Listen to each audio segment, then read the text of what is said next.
Coming up on Network Africa, President Muhammadu Buhari returns to London for follow-up treatment.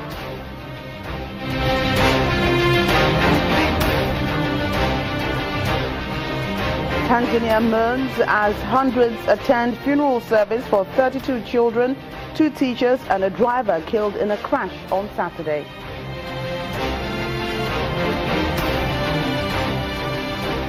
And 3 former South African presidents launch a National Foundation Dialogue initiative in Johannesburg.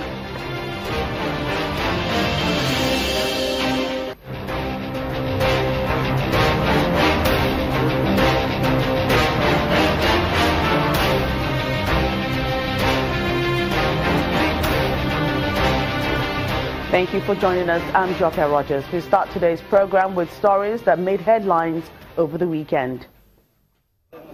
A Frenchman who was kidnapped in Chad in March and taken to Darfur area of Sudan arrived in Khartoum on Sunday after being rescued in a raid organized by France, Chad and Sudan and being handed over to French authorities. Sudanese authorities say the kidnappers had demanded an undisclosed ransom for Thierry Frazier, an employee of a French mining company operating in Chad. He was abducted south of Abechi, a mining area about 800 kilometers east of Chad's capital and 150 kilometers from the border with Sudan. Frazier arrived in Khartoum on Sunday morning and was handed over to French embassy.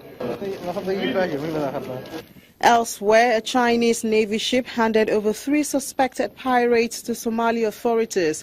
The pirates were involved in the attempted hijacking in April of the OS-35, a Tuvalu flag cargo ship that was rescued by the Chinese Navy after the crew sent a distress call. According to the International Maritime Bureau, in 2011, Somali pirates launched 237 attacks off the coast of Somalia and held hundreds of hostages. That year, the Oceans Beyond Piracy Aid Group estimated the global cost of piracy at about $7 billion. Attacks fell sharply after ship owners tightened security and avoided the Somali coast. But they've risen again this year, and the U.S. Navy says it believes the spike is partly driven by severe drought in the Horn of Africa nation. And finally, Algeria's ruling National Liberation Front Party and its main allies won a majority in a parliamentary election, overshadowed by the financial crunch from lower oil prices and questions over President Abdulaziz Bouteflika's health. Turnout was only 38.25%, lower than the 43% turnout in the last election in 2012, reflecting general distrust among Algerians that a weak parliament can bring any change in a system dominated since 1962 independence by the FLN. According to the Interior Minister, the FLN, with its roots in the war against colonial France, won 164 seats in the 462-seat National Assembly, but it lost considerable ground from the election 5 years ago when it won 221 seats. Coalition allies, the National Rally for Democracy, or RND, won 97 seats, gaining from around 70 seats 5 years ago. A moderate Islamist alliance led by MSP party, which has in the past supported Bouteflika and the pro-government coalition, won 33 seats in the parliament. The President Muhammadu Buhari is back in London in the United Kingdom for follow-up medicals. His Vice Professor Yemi Osinbajo, the Senate President Dr. Bukola Saraki and Speaker of the House of Representatives Yakubu Dogara were at the airport as he left for London on Sunday night. This latest trip comes less than 2 months after he was away for over 50 days on medical vacation. It's not clear how long the president will be away this time, but a statement by his special advisor on media and publicity, Mr. Femi Adesina, says the duration will be determined by his doctors.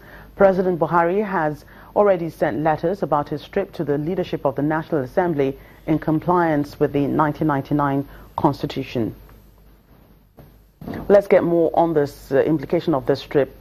Joining us on the program is a legal practitioner, senior advocate of Nigeria, Mr. Femi Falana. Thank you for your time.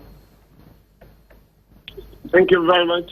Right, it's the second time in 2 months that the president has taken leave to attend to his health. What do you make of these trips and the uncertainties surrounding his return?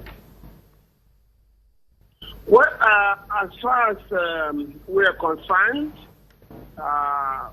we are of the view, because few of us came out last week to urge the president, to advise the president to take a medical leave, to take care of his health. Now that he has taken that advice and he's gone abroad, he's gone to the United Kingdom to have himself treated, he has done the right thing, the appropriate thing, by transmitting a letter to both chambers of the National Assembly indicating that the Vice President, Professor Osinbajo, will stand proxy for him, will discharge the functions of the Office of the President in his absence. And this is in line with the requirement of the Constitution. Like his first medical vacation, the presidency says only the doctors can determine when he'll be back. Just how long can he be away constitutionally? As far as the Constitution is concerned, there is no time limit.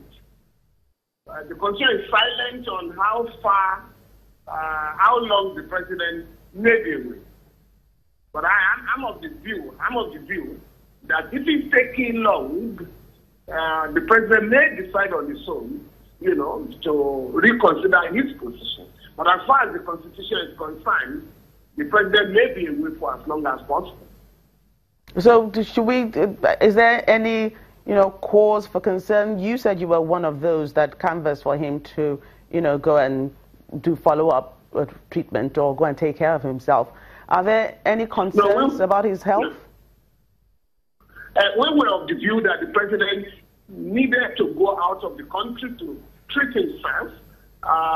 The responsibility of, it is taking long.